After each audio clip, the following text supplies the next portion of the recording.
રાજ્યમાં હવામાન અને ચૂંટણી બંનેમાં માહોલ ગરમ બન્યો છે ત્યારે ગુજરાતમાં લોકોને ભારે ગરમી સહન કરવા માટે તૈયાર થઈ જવું પડશે કારણ કે હવામાન વિભાગે તપશે ગુજરાત જેવી ગરમાગરમ આગાહી કરી છે। આગાહી મુજબ આગામી 3 દિવસ તાપમાન ઘટશે પણ ત્યારબાદ તાપમાન વધશે। રાજ્યમાં હવે વિધિવત રીતે ઉનાળાની શરૂઆત થઈ ગઈ છે। રાજકોટ સહિતના જિલ્લાઓમાં આકરો તાપ પડી રહ્યો છે જેના કારણે લોકો મોટી સંખ્યામાં બીમાર પડી રહ્યા છે। રાજકોટ જિલ્લામાં છેલ્લા 48 કલાકમાં 44 લોકોને 108 મારફતે સારવાર અર્થે ખસેડવામાં આવ્યા।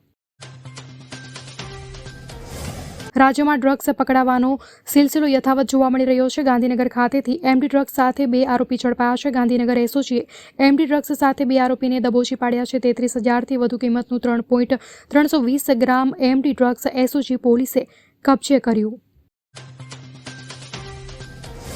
સાબરકાંઠા લોકસભા બેઠકને લઈને રાજકીય માહોલ ગરમાયો છે। સાબરકાંઠા બેઠકના ઉમેદવાર શોભના બારૈયાને બદલવામાં આવે તેવા સંકેત જોવા મળી રહ્યા છે। જિલ્લા સંગઠન તેમજ તાલુકા અને જિલ્લા પંચાયતના સભ્યોને સેન્સ માટે બોલાવાયા છે। ચૂંટણીના મતદાન પહેલા જ મતદારોને રીઝવવા ઉમેદવારો જમીન પર ઉતર્યા છે। પોરબંદર વિધાનસભાના ઉમેદવાર અર્જુન મોઢવાડિયા મણિયારો રાસ રમતા હોય તેવો વિડીયો વાયરલ થયો છે। પોરબંદર વિધાનસભાના ભાજપના ઉમેદવાર અર્જુન મોઢવાડિયા રમ્યા પરંપરાગત મણિયારો રાસ। ખાબોદર ગામે આયોજિત હોળી મહોત્સવમાં રમ્યા મણિયારો રાસ। બનાસકાંઠામાં કોંગ્રેસમાં વધુ એક વાર ભંગાણ પડ્યું છે। બનાસકાંઠા કોંગ્રેસના પીઢ આગેવાનો કોંગ્રેસ છોડતા ગિનીબેન ઠાકોરની મુશ્કેલી વધી છે। પ્રદેશ કોંગ્રેસના મહામંત્રી અને રાજપૂત સમાજના પીઢ આગેવાન ડીડી રાજપૂતે કોંગ્રેસ પક્ષ છોડી સૌને ચોંકાવ્યા છે। ડીડી રાજપૂત 2017ની વિધાનસભા ચૂંટણીમાં થરાદ બેઠક પરથી કોંગ્રેસના ઉમેદવાર હતા।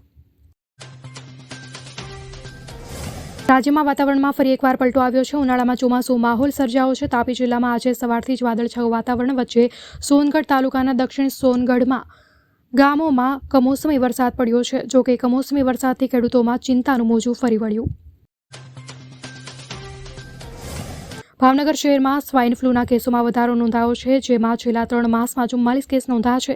જો કે તાવના કેસમાં ગત માસની તુલનામાં 4 ગણો ઘટાડો નોંધાયો છે। ફેબ્રુઆરીમાં તાવના 17,000 કેસ નોંધાયા હતા જે માર્ચમાં ઘટીને 3,860 થયા છે।